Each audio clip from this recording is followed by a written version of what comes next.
Before we look at simplicity, let's look at complexity. And this Hindu temple is very complex because it's a complex religion made up of many gods and all kinds of stories about those gods. And the Indians love this. The Indians love this sort of stuff. But it's not what we're looking for. Nor is this. This is the Duomo in Milan. It's a church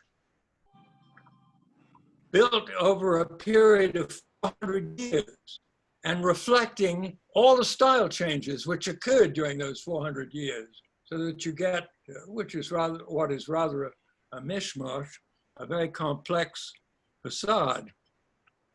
Or here in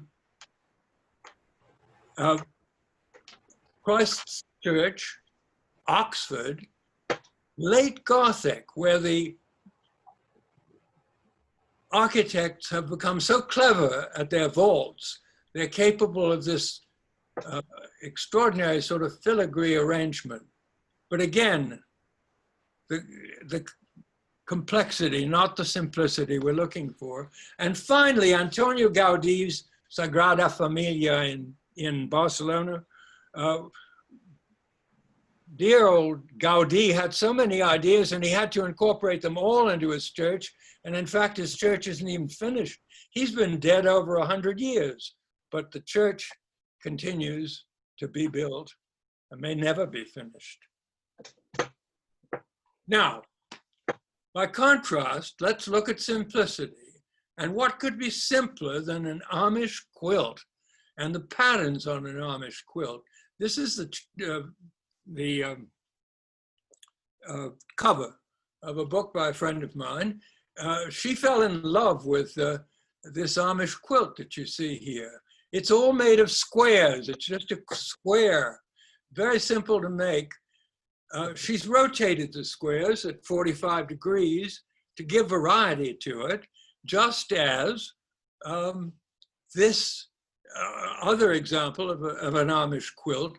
The rotated square, it's still a square, but it gives a variety of sort of piquancy to the design, which heightens it and makes it. And here, an emphasis on the diagonal by using half squares or right angle triangles in the pattern making. You'll see how I take this idea later on and incorporate it into my design. Now, let's look at real architecture. The Indian teepee, what could be simpler? It's just a cone, and they're very beautiful. To see a group of white teepees outlined against the wild country in which they live. And yet it served these people for several hundred years as a transportable form of housemaking, or maybe a more modern equivalent to the teepee, the A-frame, where the entire house is contained within the simple roof shape. Now let's talk about real architecture and divine architecture. This is a church by Tadao Ando, the Japanese architect, and it's called the Church of Light. Let's go inside and you'll see why. Because he's left this cross of opening in the end of his box and to create a space for veneration, very simply and very beautifully. Ando has done a church of the wind. He's done a church of water and of the sea. Let's look at another church of his, the Church of the Water. It's just a simple steel cross set in a sheet of water with a wonderful natural background behind it. Ando said this about architecture: "I do not believe architecture should speak too much. It should remain silent." I think this is the kind of architecture we're interested in too. Here is a Shinto shrine, the Ise shrine. It's one of the most sacred shrines in Japan. It predates Buddhism in Japan. The architectural style of the Ise shrine is characterized by extreme simplicity and antiquity. It replicates the architectural features of early rice granaries. You'll find often that sacred buildings are copies from very simple vernacular buildings of the times. The shrine is built of Japanese cypress with no nails. Just simple, beautiful Japanese carpentry. The roof is made of thatched reed with 10 wooden logs on its ridge, but the wooden logs, of course, in the temple version have been gilded to prevent it from blowing away. The logs are there to prevent the roof from blowing away. Its barge boards extend beyond, its barge boards along the gable of the roof, extend beyond the roof ridge to form what are called shigi, or forked finials. The roof ridge is supported by 2 freestanding columns. All these architectural features are stylized forms of the oldest storehouse building techniques from pre-Buddhist Japan. How can, let's take one, I'm sorry, I meant to go here. Let's take a look at the Ise Shrine from another angle. Really lovely building, enormously admired by modern architects. How can a wooden building have lasted since the 7th century? Well, because they replicate it every 20 years. The original shrine dates back to the 7th century. The old shrine dismantled and new ones built on an adjacent site to exacting specifications every 20 years at exorbitant expense, so that the buildings will forever be new and forever ancient and original.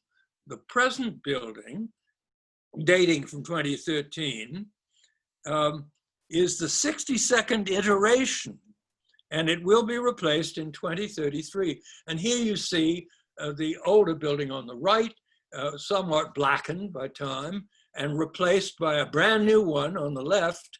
The old one will be dismantled, as it says here.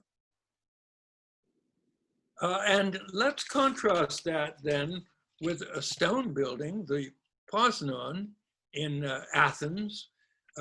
It also is very simple. Somehow, in spite of this highly sophisticated, very complex architecture which the Greeks derived, the building to the eye has a striking simplicity. Now, how is this possible? Well, of course, it's due to the Greek, the tremendous sculptural sense. They may have started with something like this 200 years before the Parthenon. This is the temple at Paestum. Remember that they're columns. They saw that they anthropomorphized their columns. These are male columns. They gave them genders. This is the Doric column. It probably represents, in their minds, to a Greek warrior supporting the stone temple.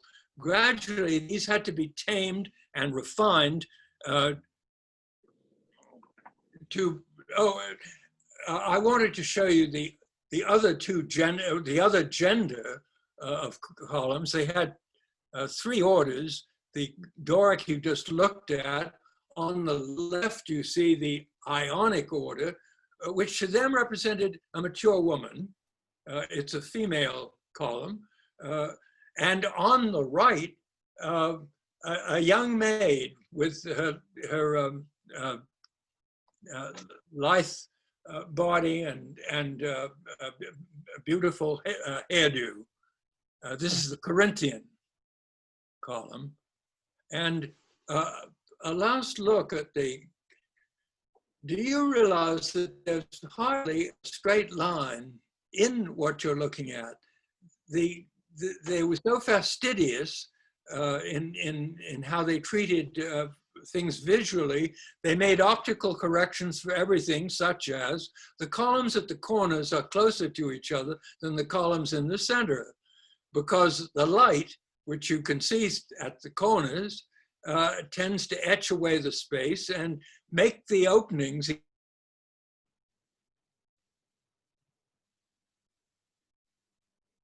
Michelangelo did the same thing with David's hands in that in his statue of David. The hand which is closest to his chest, which is against his chest, is smaller than the hand which the outstretched hand, because the light, Michelangelo recognized that the light would etch away the outstretched hand in a way to make it appear smaller than the hand against his chest. So those kind of, now what other optical corrections did the Greeks make? The stylobate, the stone base on which the temple sits, is curved slightly to resolve. They discovered that if they made the stylobate straight, it would appear curved. There's something about the eye that tends to curve straight lines, and therefore they corrected it. They opposed the curve with another curve and made it seem straight. Now, I want to tell you about an extraordinary thing which happened in the 12th century in religious architecture. And this was the birth of the Cistercian movement. In the early 12th century, a new order of monks came into existence, the Cistercians. Very much like 17th century Quakers, they were highly critical of the church. They found themselves of the church they found themselves in for its opulence, its lax discipline, its lack of the simplicity of the early followers of Christ. These new hermits modeled their lives on monastic prototypes, Old Testament prophets, Christian fathers of the desert, the disciples, and Jesus' early life. The early Cistercians were living in the wilderness with as little contact with the outside world as possible.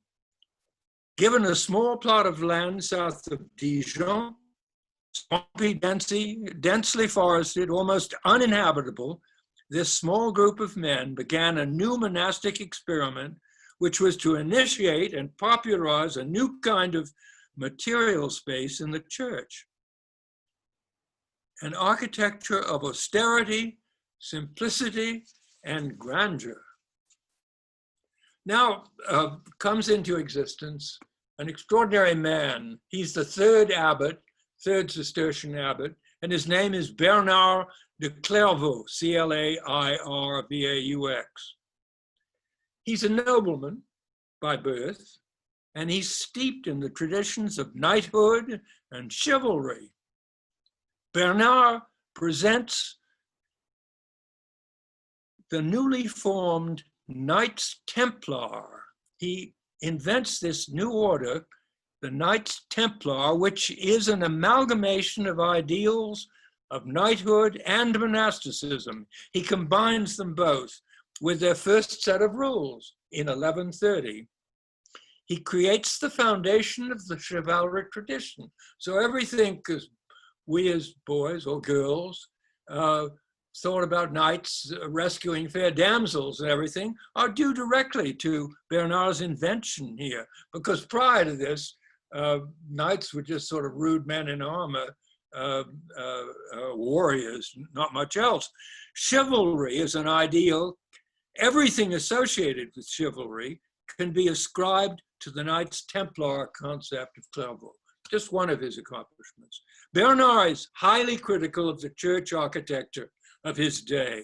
This is what he says: "The walls of the church are aglow, but the poor of the church go hungry. The stones of the church are covered with gold, while its children are left naked. The food of the poor is taken to feed the eyes of the rich. By contrast, Cistercian architecture was simple and utilitarian. Bernard de Clairvaux believed that churches should avoid superfluous ornamentation so as not to distract from the religious life. An austere community, they formed an austere community characterized by devotion,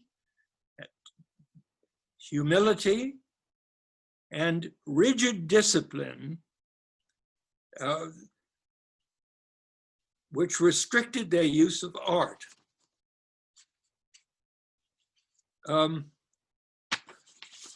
Bernard wanted to remove all distractions from what he called the shop of prayer, the workshop of prayer. Rather a nice way of talking about a church, I think. You remember that Le Corbusier called a house a machine for living. It's a sort of an equivalent. A church is a workshop of prayer.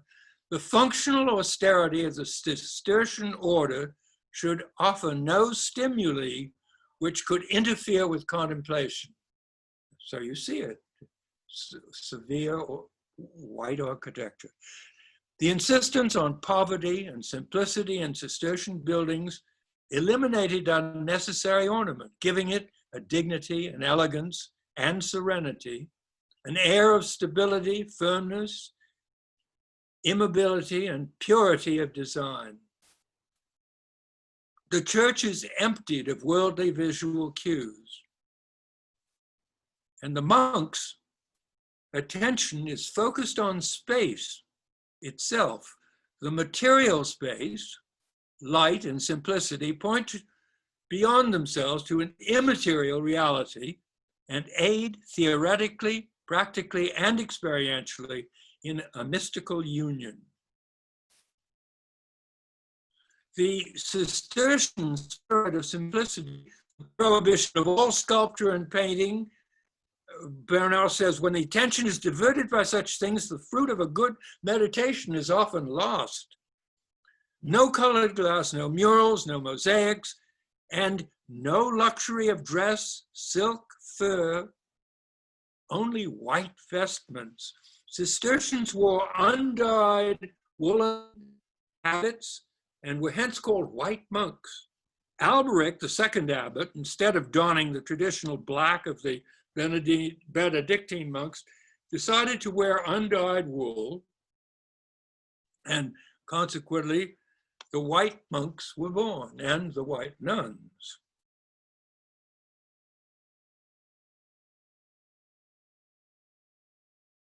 And then modest simplicity. And as a result, he produced this bright white architecture. He said further, the architect has used simplicity as a tool to bring human beings and God closer together.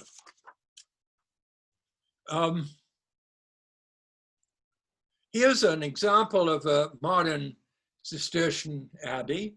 This is Our Lady of Dallas in Texas, and it's simply huge granite piled on top of each other to form the church. And if we go inside, you see the blocks on the inside too, and the space between the very simple wooden roof allows light then to come down on those granite blocks.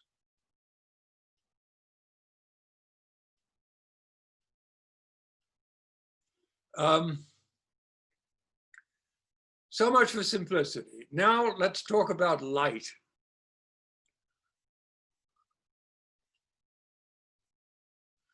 Some of you may have remembered in the newspaper several months ago the discovery of a 5,000-year-old tomb in Ireland. This is it.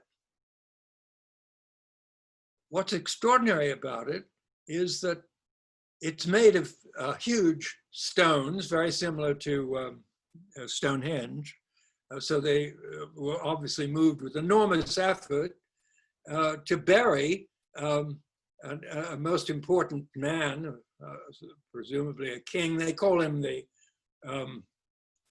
Irish pharaoh. I'll go into that later. But this is what's magical about it. It's designed so that at winter solstice, the shorter day in the year, the sun will stream down through that narrow passage and light the tomb, as it's doing right now.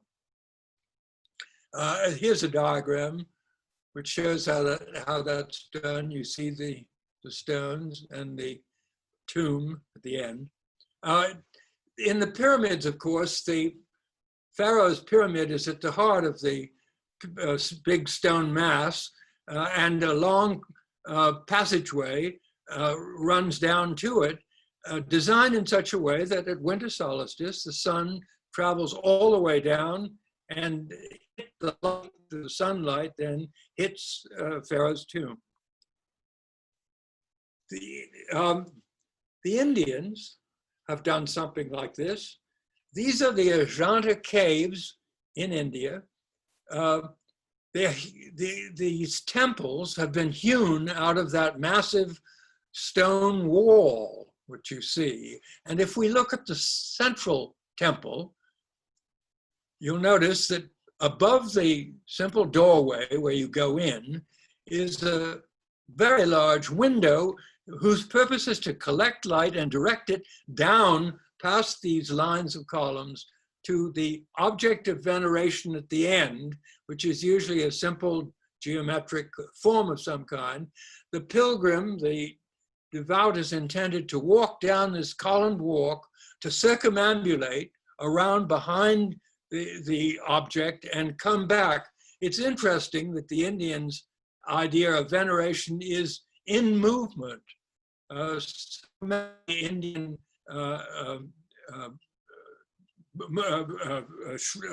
temples and shrines require that you move through them. We sit and kneel.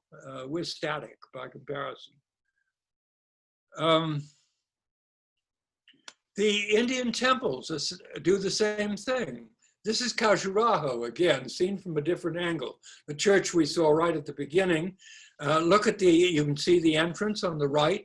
And if you go inside, this diagram shows you that you travel down a long colonnaded walk, and at the end is a simple geometric object of veneration, a shrine of some sort, and it's lit from some mysterious source within that steeple above it. The light streams down, and you can see it illuminated at the end of this corridor. The use of light as a normal attractive feature to make people in veneration move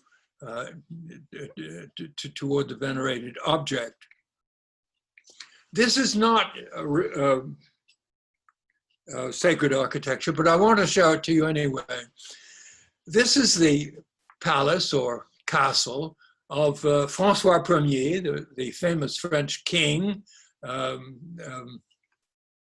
equivalent to Henry VIII. They lived at the same time, as important in French history as Henry VIII is in English history. This is his palace, and look how ornate it is. What are we looking at? If you look at the picture on the left, you'll see that essentially these are dormer windows piled up on the roof of the castle to bring light into the interior of the castle. They're very ornate. They are the architectural feature of the palace. And in the middle then, and it's shown in more detail on the right, is what I would call a lantern, another device for bringing light down into a space, into the inner space of the castle. Back to the Cistercians. Here's the outside of a Cistercian abbey. It's in the Romanesque style. The walls are massive stone walls.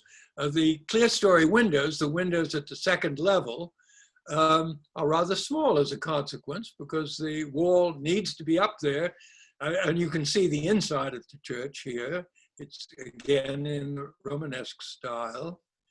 At this point, comes into the picture a new figure who actually knew Bernard de Clairvaux. This is the Abbot Suger, and he's abbot of the Church of Saint Denis, Basilica of Saint Denis, just outside of Paris.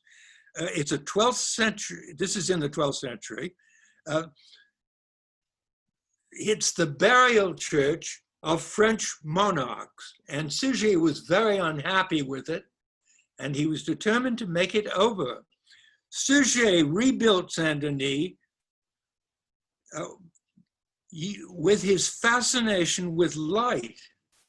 He was a follower of Pseudo-Dionysius the Areopagite, who was a 6th century mystic who equated the slightest reflection or glint with divine light.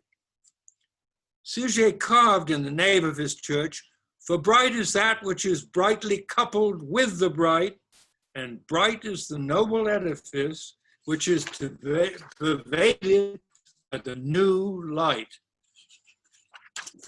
This is what he accomplished. It's extraordinary. This is the choir of Saint Denis. And what's happened to the massive stone walls of that earlier church? How does this hold up?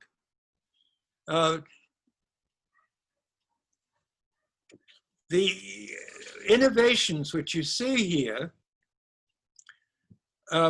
window arcades and rose window, he designed a choir that would be suffused with light by means of new features: the pointed arch, the ribbed vault, the ambulatory with radiating chapels, clustered columns supporting ribs springing in different directions.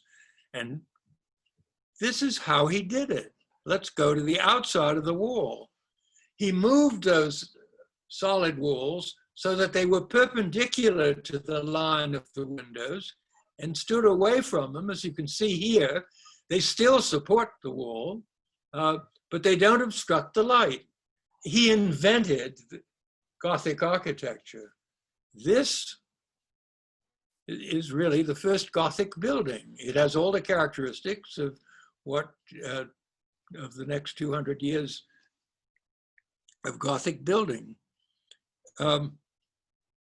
Abbot Suger, with the help of several genius stonemasons, gave birth to Gothic architecture due to his belief in the spiritual quality of light in the writings of John the Scot and of Dionysius, whom I mentioned before, the Pseudo-Areopagite.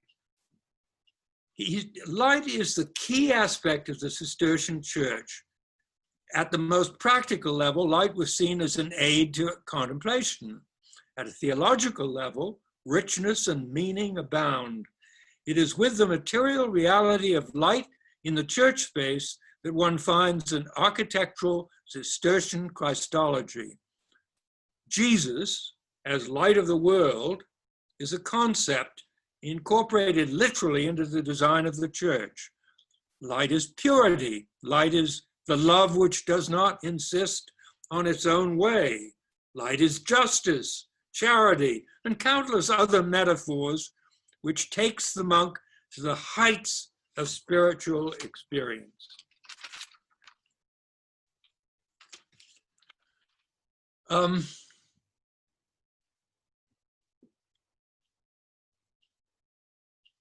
A very different kind of light we encounter in the Pantheon in Rome. The Emperor Hadrian built this to venerate all the gods, Pantheos. It's a massive cylindrical building with a domed roof, and the only opening other than the doors, which are down below through the arcade, through the colonnade, is the oculus or eye at the top. And here you see how the light comes through that and reflects along the, illuminates the dome, the beautiful dome above you. and spotlights directly. The sun's directly spotlights on it. This light, of course, moves around the dome, which is very exciting. And if you go at different hours of the day, the lighting changes. And if you go at noon, you get possibly the best experience of all, which is this direct spotlight from above down onto the floor, lighting these people directly under the oculus. There's a similar but much cruder example of this in the Navajo kiva. The Navajos are geomancers. They believe in the magic of the earth, and therefore they choose to meet, the elders of the tribe choose to meet in their kiva, buried in the earth, which you get down to by going down this ladder into this space, underground. Again, a cylinder, a masonry cylinder, of course, much smaller than the Pantheon, with above, to close this, to form the dome, corbelled logs which lie over each other in such a way that the aperture becomes smaller and smaller as you rise to the top and eventually closes it entirely.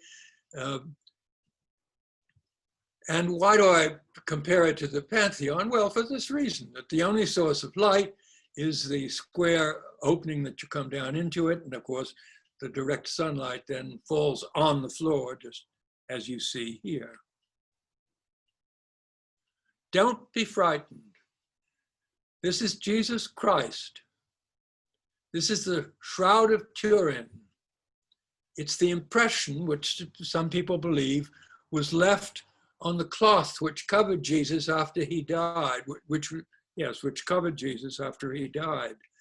And it, as this most sacred relic that it is, it's kept in this casket, held high up in this beautifully lit space of Santo Simone in Turin by the architect Guarini. The most beautiful dome above it, bringing light down onto it. I think possibly the most beautiful dome I've ever seen. Look at it. It's made of corbelled, shallow arches. Each circumference of stone arches is slightly smaller than the one below it, eventually closing off the dome as you see here. This filigree of light is truly magical. This is what it looks like on the outside. So you can see how it's constructed. You can see how the shallow arches diminish as they go up. And here, a very modern example of lighting. This is the Kimball Art Museum in Fort Worth, Texas, by Louis Kahn. And he's chosen to put his galleries, the galleries of the museum, underneath these long horizontal hemispherical vaults. Let's look at a section through the vault to see how does he get light into this space. Light is very important in a museum because you need daylight to see the paintings, but you do not want direct sunlight on the paintings because it'll tend to abuse them. So look what he's done. Kahn has a continuous slot opening at the top of the vault, which runs the entire length of the vault, but the sun is not allowed to come directly into it, but is baffled by these curved baffles, which you see here and here, which tend to reflect the sunlight up onto the surface of the inside of the vault. Some of the sunlight goes through perforations in the baffle itself with this result. Sorry.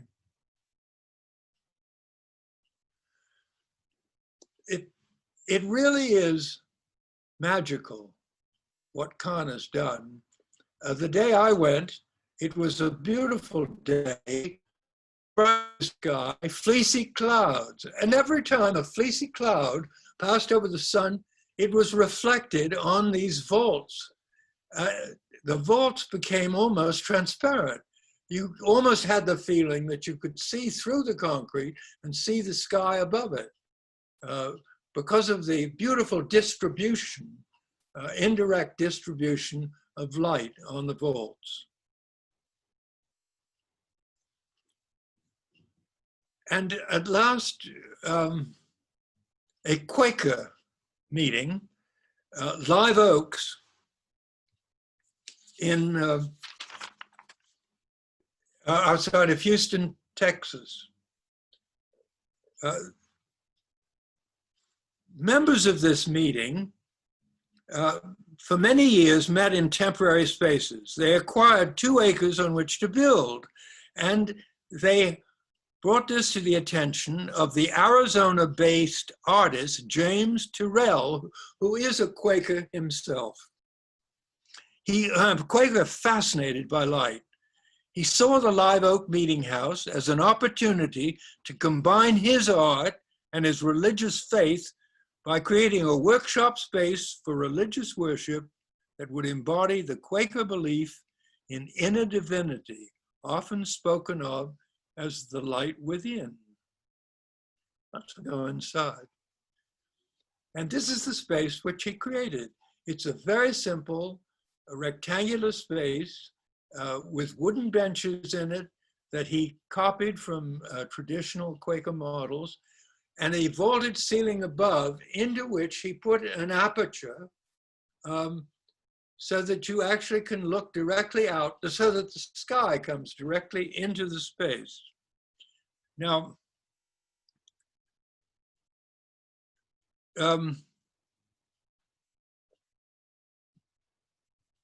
Turrell tells us of his first encounter with light as a boy. And I'm quoting him, "It's something for a child to be introduced to the meeting.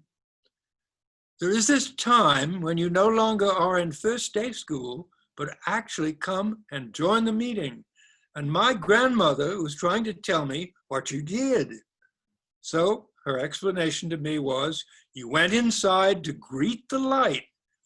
And this idea to go inside to find the light within, literally, as well as figuratively, was something that really stuck with me.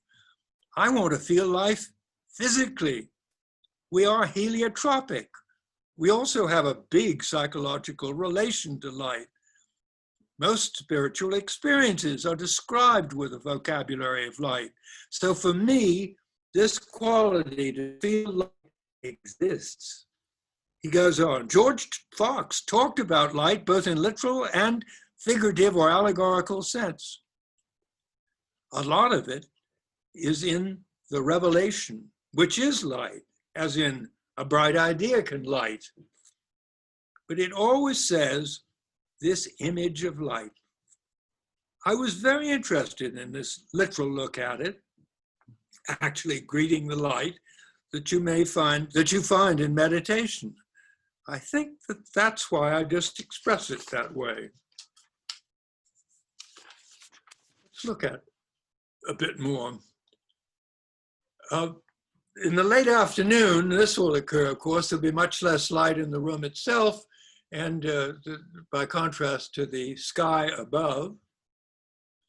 And at nighttime, if we turn the lights on in the meeting house, you see the night sky as a dark blue patch above the center of this room. And if we turn the lights off, it looks like this. So that there are all kinds of changes that occur that are encouraged, actually, and bring to life this meeting space. Let me introduce you to Turrell himself. Here's a portrait of Turrell. Remember, he is a Quaker. And next to him, of course, is the space which he created. This is what Turrell had to say about his working with his fellow Quakers in the Live Oaks meeting. Quaker decision-making is by consensus. Quakers are sort of the ultimate passive aggressives in that decision-making can be nearly like procrastination. Now, members of the Live Oaks Friends meeting were deeply concerned about whether the creation of an expensive building with outside funding could be reconciled with a Quaker testimony of simplicity. Members of the community resolved their concerns in part by working out issues through the consensus-based processes of Quaker meetings with James Turrell and his architects. One of those members of the meeting said the following: once we understood it as a leading, it enabled us to understand it in the way we think. We came to share Jim's leading as a way of giving something to the entire Houston community.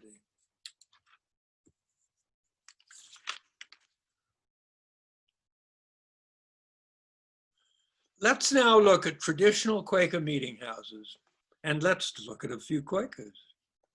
Here we are, in women on the left, men on the right.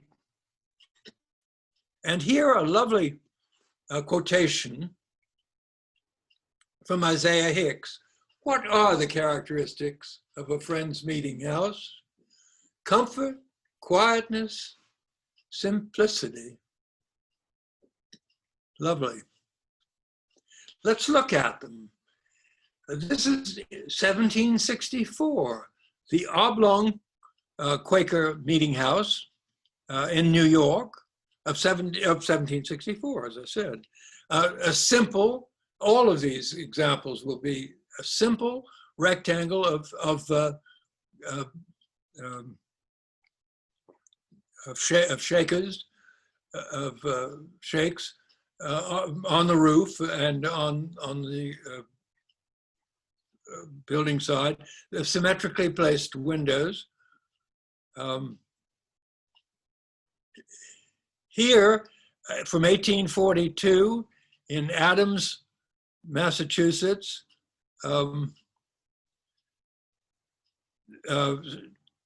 another meeting house, this one clapboarded, but again, just a rectangular form surmounted by a gable roof with entrances for men, separate entrances for men and women. Here in Warrington, Pennsylvania in 1769, a stone meeting house. And notice how on the left, the entrances are elevated because they are approached by carriage, and this way they could step directly from the carriage into the meeting house. And here, this is very amusing. This is the smallest house of worship in the United States.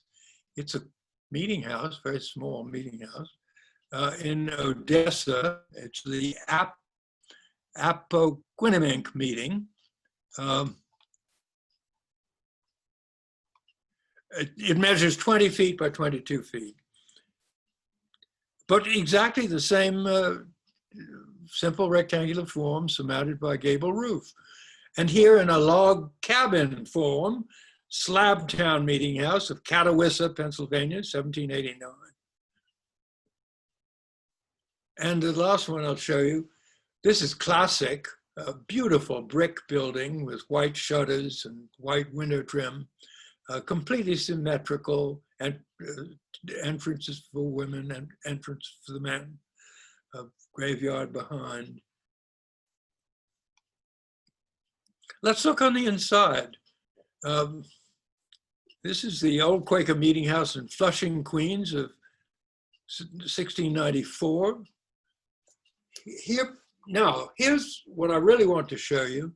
Notice the wonderful square of benches. Notice the table in the center. It creates a focus. When you sit there, there's a concentration. You can really center in a space like this. And it organizes then all the seating behind it. Similarly here, I don't know actually what these meetings are, but I've showed them to you before. Notice how the table is used either to lay out scriptures or to maybe show the photograph of some recently deceased member of the meeting for a short while, or else just a beautiful vase of flowers. But again, to focus, to concentrate the meditation in the shape and constitution of the meeting. All right, finally we get to my design, and I'll proceed with that. The seating. What I'm proposing, again, is this square of bench seating at the center, but I've rotated it at 45 degrees, like those Amish quilts, because I want to draw even more attention to the square, make it tighter, free it from the walls around it, and also make circulation easier. Look how much I'll orient you. At the bottom of the slide is the opening where currently the sliding doors are. You would come in there and then you distribute either to the right or left to the seating on either side. Directly in front of you, you can see the long windows. Over the benches, I've kept the 8-foot benches, which we have there already, which we have always been there. On the left, you can see the chimney, fireplace rather, and the 2 sets of French doors leading out to the patio. Let's look at those. Here's a drawing, if you can see it, of the plan of the seating, which I just showed you. And it shows that we can get 81 seats, combination of benches and chairs in this plan. The chairs are 2 or 3 inches apart, the way we seem to prefer them. If we put the chairs together, if we butt the chairs, as is normally done in church seating, and which actually the seats are designed for, you can get 104 seats in this arrangement, still using the rotated square. Notice I put a carpet in the middle of the room. Why not? It would be lovely on our new wood floor. And then, of course, there's the table in the center of that. Notice that I've also, in dashes, shown the position of the clerestory, 15-foot square, which is exactly in the middle, 15-foot square, so that the dome above you, the dome of light above you, would be exactly in that position. But if you still insist on having all of your seating parallel to the walls, this is what you would get. You'd get 91 seats with a loose arrangement of seats, as I first showed you. Notice that I cannot any longer maintain the square, which I thought was so nice in the rotated. When you rotate the square, it frees the benches to form a perfect square. Because of the dimensions of our room, there's no way to get a perfect square if we make a parallel, if we parallel the walls. If we butt the chairs together, we can get 110 seats. And finally, when it comes time after the rise of meeting for a committee meeting, we can get 32 seats in a 20-foot diameter. We can probably jam in a few more if we have to. There's really not much more to say on that. Now, let me show you the clerestory itself. This is what I've done. I've added a gable to our roof, not over the entire roof, but the center 15 feet. From either side, from either the north view or the south view, you'll be able to see in other words, from the courtyard or from the street, you'd be able to see the gable. And within the gable then is a triangular clerestory, a 7-foot high glass opening, letting light into the interior, with a series of vertical louvers to control the light. Here is exactly the same thing on another model. You can see the two doors, the two sets of French doors leading out into the courtyard to orient you. So from our patio, you'd be able to look up and see that gabled roof. Here I positioned the model in such a way that you could see what the light would do if it penetrated directly through the clear story and shone on the floor below. And now, this is a larger model. I made a model twice as large as the one I was just showing you. It's 1 inch to the foot. A mirror in the floor so that you can look up and see all of the different effects of light on the ceiling above you. And this is what you would actually see if you look up. You can see how subtle, in a sense, the light is because of the these 1 foot, I call them sun vanes, because their purpose is to reflect the light rather than allow it to shine directly into the space, to reflect it onto the ceiling, onto the sloped surfaces of the ceiling above it. All of these 1 foot louvers are hinged so that they actually can be moved with a very simple device to control the light in this space. Let's look at a whole series of slides I made of the clear story lighting. Here's, I would call this dazzle sun lighting, which of course we would not want, and we could easily close. Oops, I'm sorry, I went the wrong way. Here, the light is somewhat reduced. It's not direct, it's being directed onto the, here, as you can see, how subtle and nuanced the light becomes in this arrangement.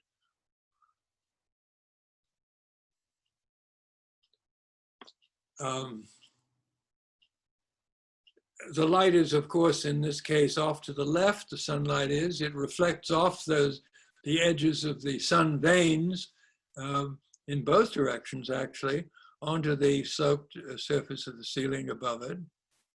And here, really a beautiful example of the very highly nuanced light which this clear story would produce in this sort of square dome, which I've created right above the center of our place of worship. Another example.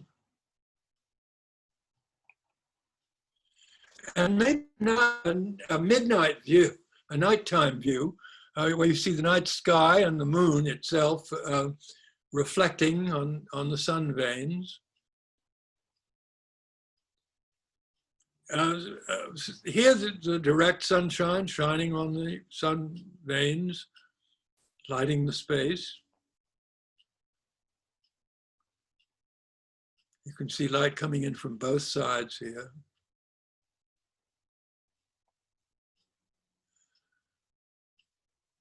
Okay, the last shot I'll show you of this.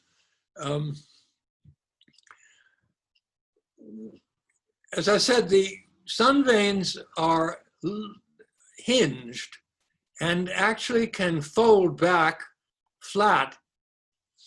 I'll show you that in a drawing very soon. This is the model, the large model. It sits on a table, a wooden table, in the space where you are going to be going sometime to look at the seating, the new seating, to help us make this selection. It's on rollers so that you actually can move this around and see the different effect reflected in the mirror, the different effects of light in this model. And if you want to, you're quite welcome to wheel it into the parking lot, as I've done here, and see what the effects of direct sunlight through the clear story light. Here's a drawing of those windows and of the gabled roof, pitched roof on either side.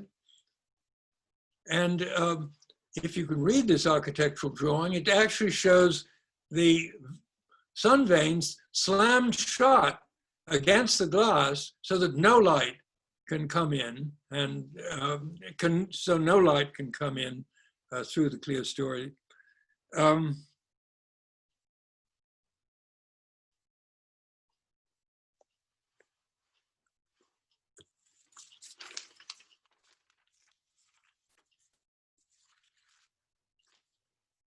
So now you've seen the full range of what we're offering you. The simple gabled roof of the early Quaker meeting house, a light-filled clear story that reflects the diurnal changes of lighting into the core of the meeting, and seating organized around a four square of benches with the possibility of a table and a rug at the center, intended to concentrate our worship. Go to see the selection of chairs we provided to you, and while you're testing them, take a look at the model that's there. Wheel it around and watch the changes of light reflected in the floor mirror. Look up at our ceiling and then try to visualize what the addition of the clear story would do to our worship space. Thank you, and do you have any questions?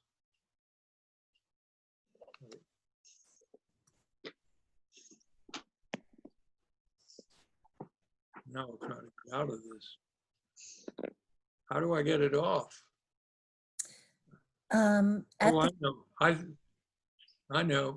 I've got stop share. There we go. There you go. Okay, it's yours, Kate. Tim, what a beautiful presentation. Thank you. Thank you very much. I enjoyed it, and I've been looking forward to this anyway. Thank you to my audience. Thank you for the presentation, Tim. Thank you, Tim. Friends, Tim has said he would be welcome to answer any questions that people have. If you have a question, just raise your hand or put under your participants, you can raise a blue hand and I can see you. But if you go like this, I'll see you and can call on you. So I see Curtis with a hand. And Curtis, you'll have to unmute yourself. Hi, thank you, Tim. That was pretty wonderful. Thanks very much for all that, all your work. Okay. You know, and I very much liked the proposed floor plan and seat and bench arrangement, especially when you had it on a 45-degree angle. But were you also, when we were talking about this in business meeting in the past, you were saying you were contemplating some kind of storage for these benches or for the kinds of chairs that you envision. Did your plan that you showed us, I don't recall, my attention I wasn't, I guess, paying attention to what the storage of those things might be.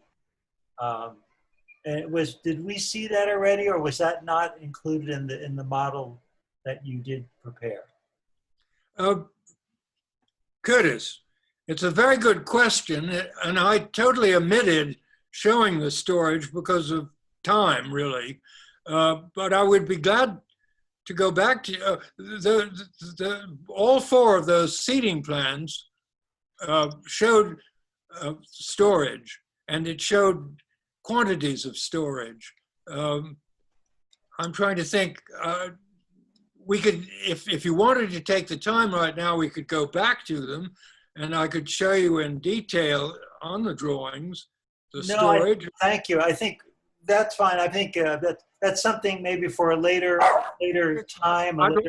I'd love to show them to you anytime. I have worked out all the storage for those chairs on the plans. Yeah.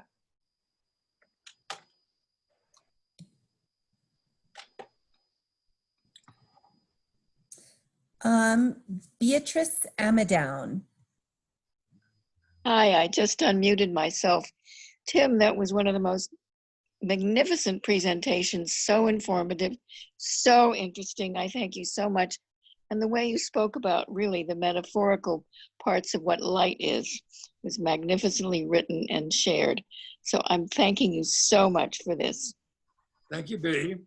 You're welcome.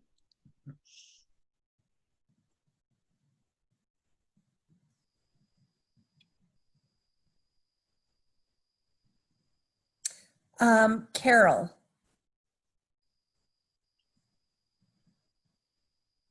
You'll have to unmute yourself, Carol. Yeah. No, I was just trying to find the cursor. Thank you so much, Tim. That was really wonderful. I had no idea James Turrell was a Quaker. That is just unbelievable that I didn't know that. I'm wondering if you could describe to us what the light would look like at a typical 10 a.m. worship. I mean, I know it'd be different at different times of year, but like, would it be coming down into the space? I mean, I know ideally we could all go look at that mirror, but could you describe what it will be like at 10 o'clock in the morning? I'll do my best. To tell the truth, I've not experimented nearly as much as I should with that model, indirect sunlight. But from all but the experience I've had with both models, testing them in the light, I think what you would get is, you see, our meeting house is faces north, south, east, and west. But these are artificial directions, conventions. In fact, our meeting house actually faces northeast, southeast, southwest, and so forth. It is rotated, and it gets very confusing to try to visualize just where the sun would be at any time. But since we are at a 45-degree angle to the direct, either east or west, either sunrise or sunset, I've skipped your 10:30. The sun would be actually reflecting off the sun veins onto the ceiling. That seems to be the condition most of the time. And with the adjustment of these veins, a slight adjustment, you could really get any condition that you wanted. I can't give you anything more detailed than that because, of course, it's very hard to describe light.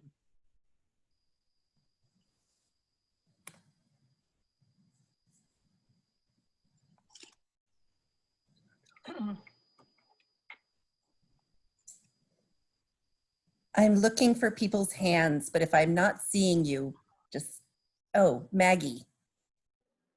How do you adjust the veins? Very simply, obviously, if we cared to spend the money, we could attach a small motor to them, and it could be done with a switch.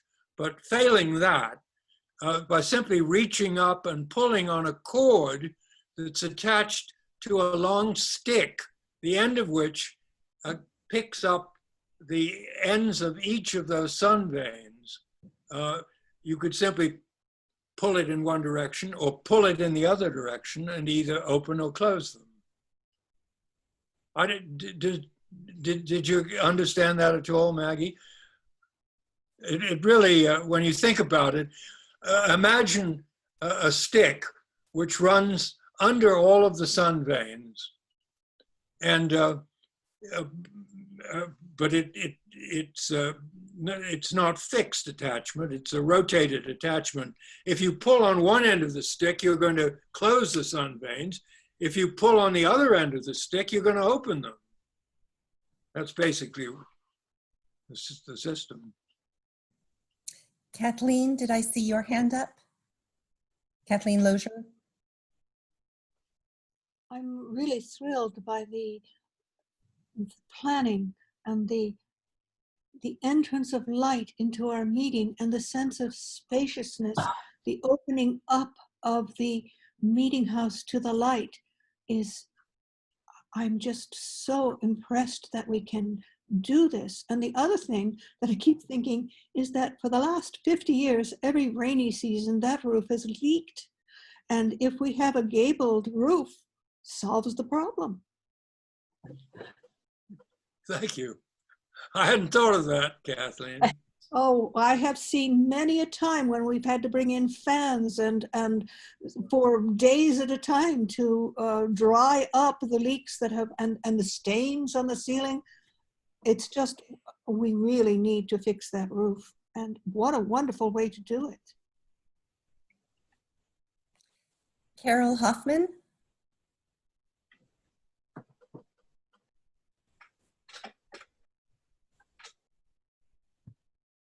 Tim, that was a wonderful presentation. Thank you very much. Thank you, Carol. Yeah, it was really terrific.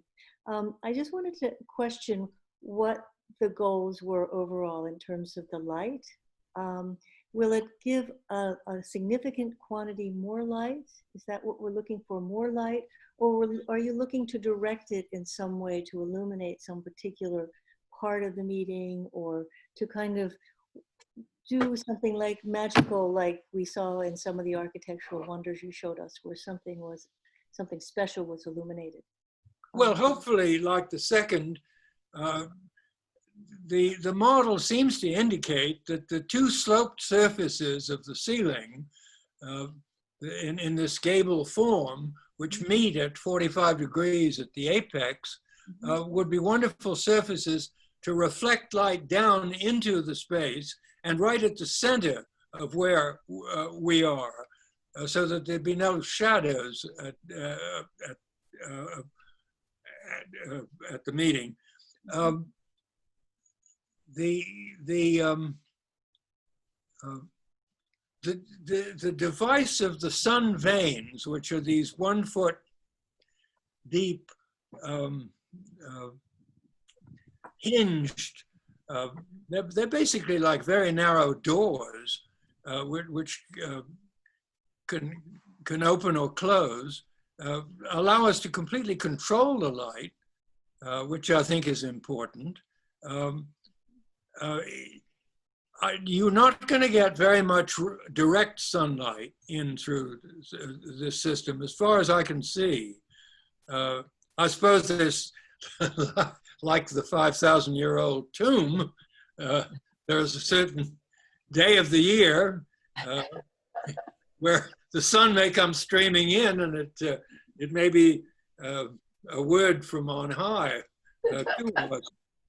But I can't promise you that.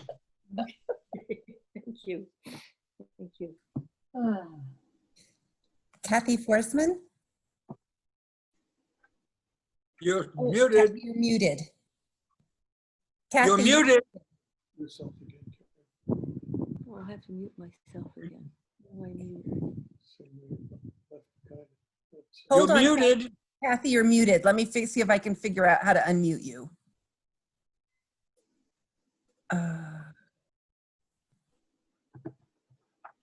I don't think you can. Kathy, can you unmute yourself?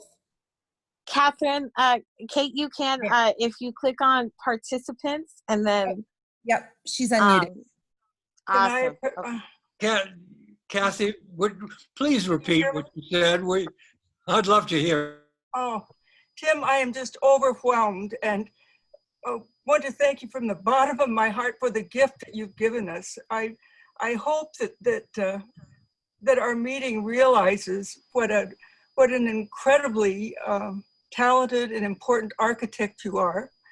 And even more than that, what a modest and beautiful, loving man you are, and how much you put your soul into this, and how we are so lucky beyond our understanding that you've given us this gift. And we love you, and I thank you so much. I thank you so much, Kathy. What a sweet thing to say. It's worth all the time I put into it.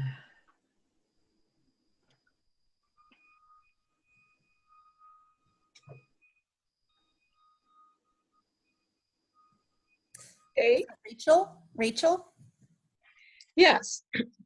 Thank you so much, Tim, for your presentation. I was particularly intrigued by the presentation towards the end of the old Quaker meeting houses. That was fascinating. I've been in a few myself. I was in an old meeting, I think it's 15th Street in New York. Oh, which I had love a that. very old interior. And I wondered, and it's pretty clear that those early Quakers' ideas of simplicity was very different from the architectural views of simplicity that came before. This is just striking difference. And I wondered if you had any information about what those early Quaker architectural principles were. You know, what were they trying to achieve in their architecture? If you have any information on that. Well, I can only surmise. You must have missed the lecture I gave on early American meeting houses. Anyway, I'll gladly give it again if you'd like to listen.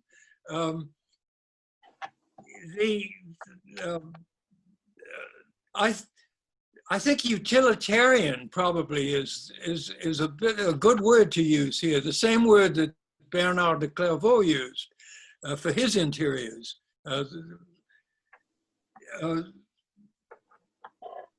I omitted it from the, anyway, the simpler the better. I think they made us, they were used to constructing barns. They were used to constructing all kinds of vernacular buildings. And so that's exactly what they did. They used those as a model. They built a rectangular space. They filled it with benches. They put a gabled roof on top to run the rain off. And consequently, a great beauty emerged. I think that is just. I think the copying of vernacular buildings, being true to, but very much the Ise Shrine may have seemed very elaborate, but the fact was, it was an homage to what the Japanese loved, which was wood construction, and amplified, but basically staying true to the whole principles of how the Japanese built, or how the early Americans built, 17th century Americans built, 18th century Americans. Well, I was very struck that the architectural use of the word simple, you know, as we looked at cathedrals and churches, etc., is very different from the contemporary Quakers' use of the word simple. They almost don't, you know, in a dictionary, they would be totally different explanations. And then when you showed us the early Quaker myth, and I've seen others, my father's side of the family is from Buckstown, Pennsylvania, and the Mennonites also had those rectangular churches at that time, and there's a lot of Quaker meeting houses through there. And I was, when I was on Friends Peace teams, I was privileged once to see the Terrell meeting house there also. Yeah, but it's clear that Quakers have a very different concept of simple in architecture, and your word utilitarian seems to fit, as well as I also noticed that they are well constructed, you know. Very well. There's great care. They probably did not having leaking roofs like we do. Thank you, Tim. Thank you, Rachel.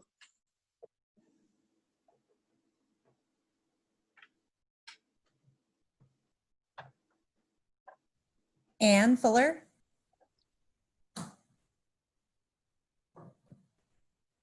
Tim, that was extremely beautiful.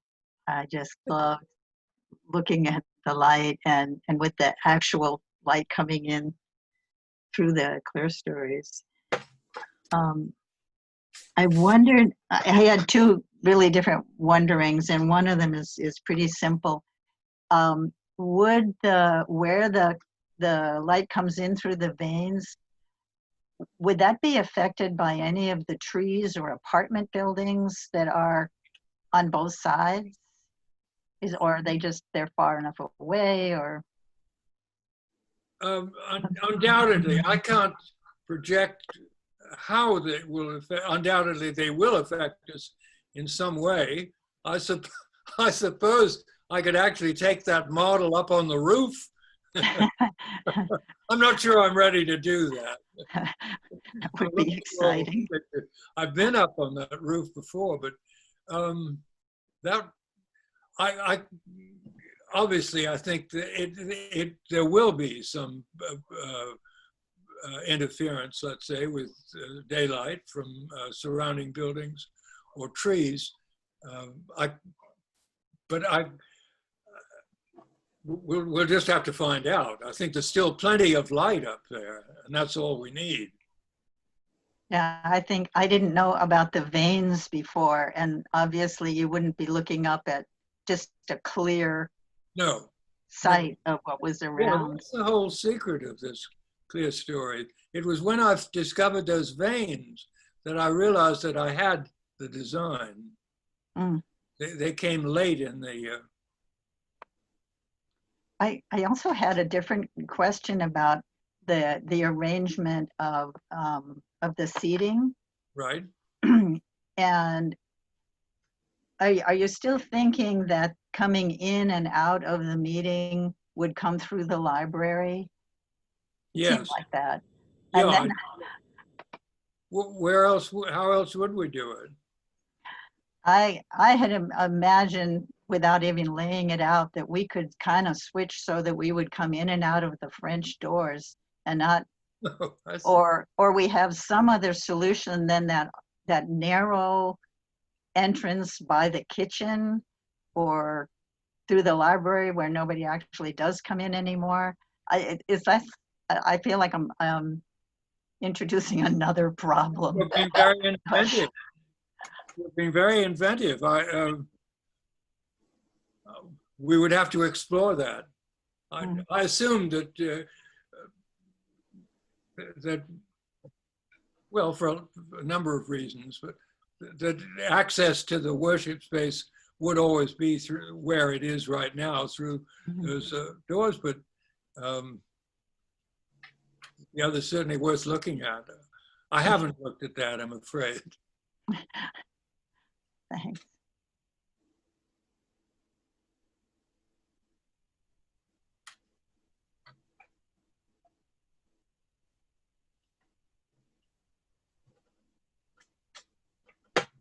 I don't see any other hands. Oh, Maggie?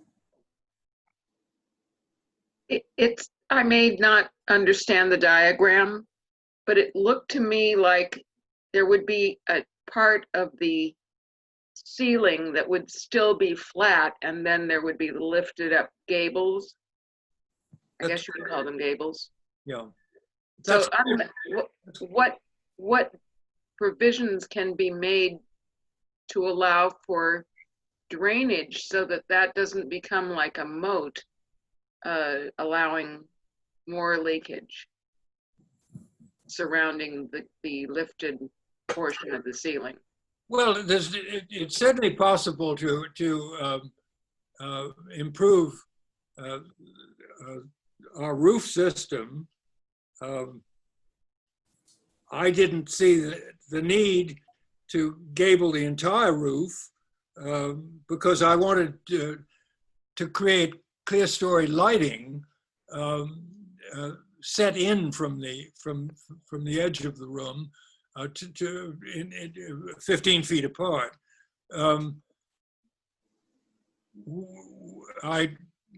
If we have to rehabilitate our roof, that certainly is something which could be done at the same time as the installation of the new clear story. Curtis? Curtis. You know, following up on Maggie's question, so right now, you know, in the meeting room, we have those acoustic tiles, right, that are hanging down in a sense, supported in kind of a sub-roof. And Tim, in terms of your vision of that area, not in the area of the gable, but the rest of the ceiling surrounding the gable, did you have a thought as to, instead of the present acoustic tile, did you have some other kind of material or some other kind of thing that you were thinking would finish out the rest of the roof? Yeah, I would, Curtis, I would use a straight plaster ceiling. Certainly I'd want to get rid of the cottage cheese ceiling that we have right now. Well, we have the acoustic tile ceiling right now, right? Yeah.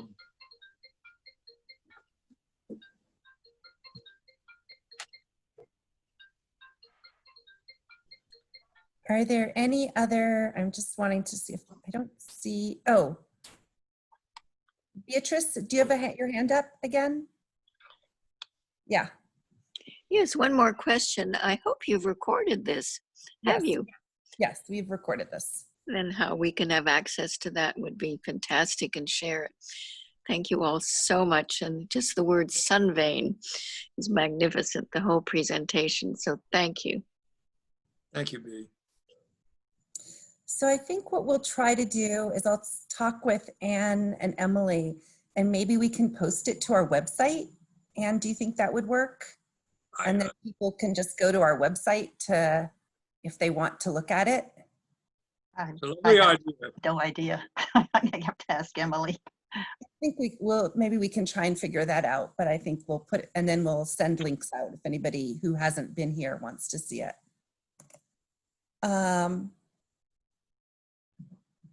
Tim, thank you.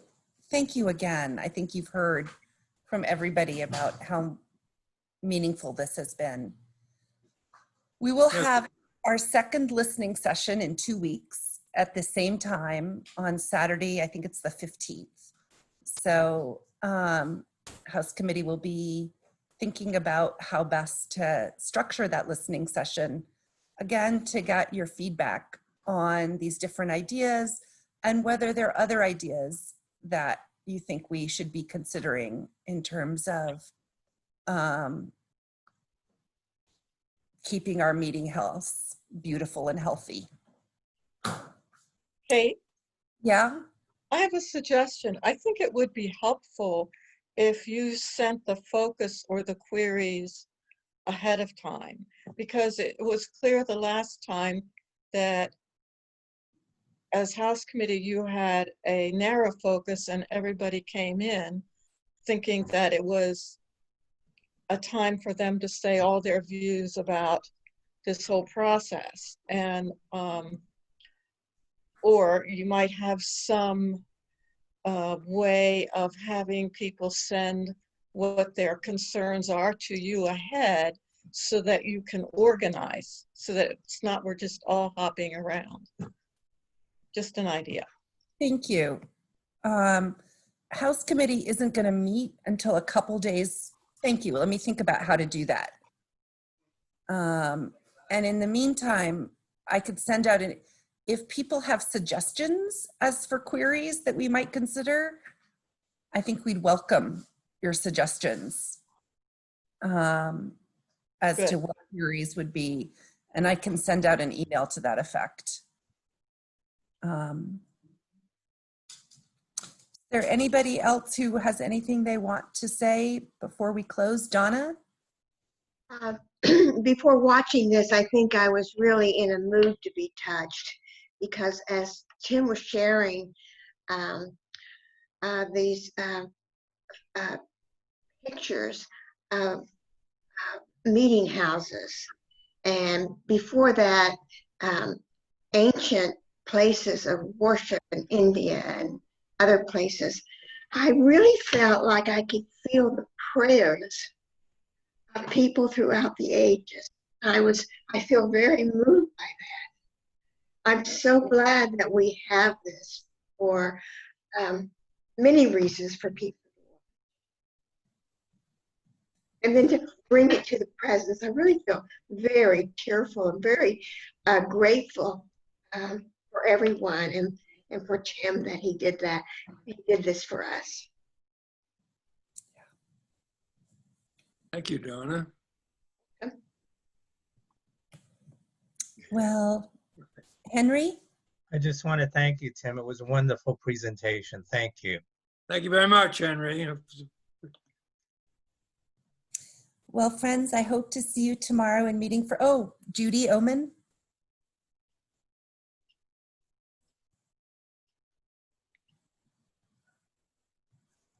You'll have to unmute yourself. To find myself. Okay, so I wanted to thank you so much. That absolutely touched our soul. It was so beautiful and so authentic. Thank you. I also wanted to ask, wasn't there going to be a survey that was sent around about needs or thoughts we had about the meeting hall? So there was a suggestion made at the last listening session that a survey would be done. But we have certainly not, House Committee has not yet discerned whether to take up that suggestion. And if we do take it up, it will take some time to develop the survey. So that will be part of what we need to consider is, do we want to do a survey? But yes, it was a suggestion that was made. Thank you for the update. Yep. All right, well then, hopefully we will see everybody in meeting for worship tomorrow. See you in, yep. Kate, should we have a little silence before we close? Oh, that's a great, yes, let's have some worship.